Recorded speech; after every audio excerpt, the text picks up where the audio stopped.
I don't know if this is live or if it's processing. Okay, I think I'm live now.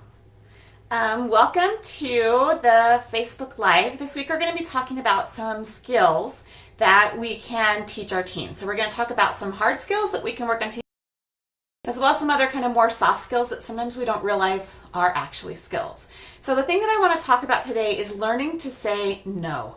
So all of us have been in situations where we have wanted to say no and we either haven't and we regret it and we move forward anyway. There's times we say no and wish that we hadn't because something we find out that what we said no to actually would have been really fun. Sometimes we say no and then we agonize over it because we don't like the way that we said no. There's a lot of different things that can make this a challenging skill. And learning to say no it's actually a skill, and it's one that we can teach our teens.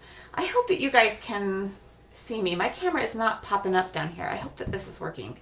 One of the ways, there's a couple of ways I want to talk about, a couple of places that teens need to learn to say no.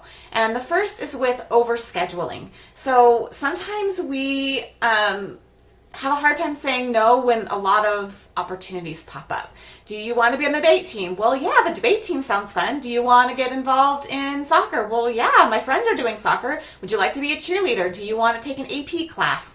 Our teens get bombarded with a lot of different places where they can practice the skill of learning to say no.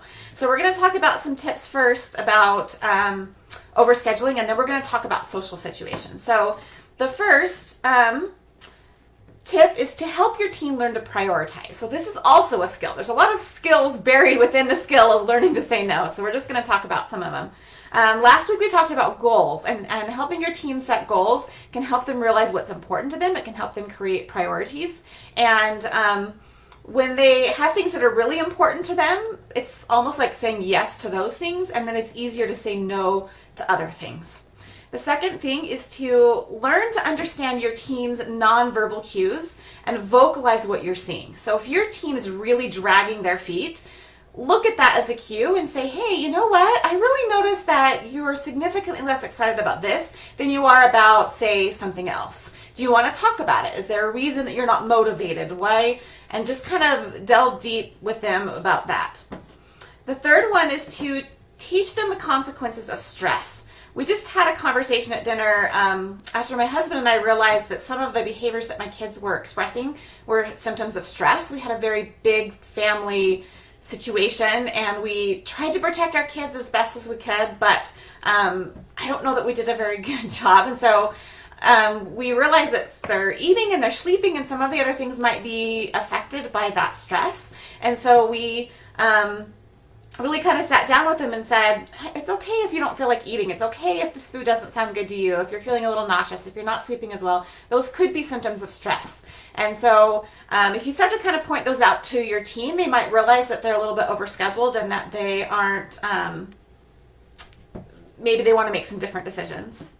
The fourth thing is if you notice your teen is just really overcommitting, consider that it might be a sign of low self-esteem. Sometimes when teens feel like their self-esteem is based off of what they do instead of who they are, they tend to overcommit to a lot of things.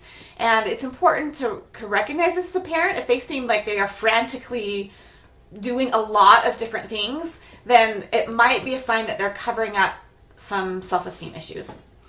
The fifth, we kind of talked about this a little bit, but teaching them that a strong yes to something they love is actually a no to something else. So if they're saying yes, they wanted to be on the debate team, then maybe they need to say no to piano lessons. Or if they're saying yes to AP geography, maybe AP chemistry is a hard no or a soft no because they just can't do all of it all of the time.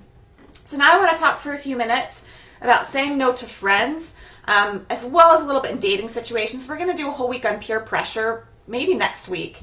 And we'll talk a little bit about consent, but I just want to talk about saying no in general. So here's 6 specific tips about helping our teens say no to friends. So the first is to show them that you can say no. This is a very important thing, especially to teach daughters. It seems like we obsess a little bit more about being nice as girls than maybe some boys do.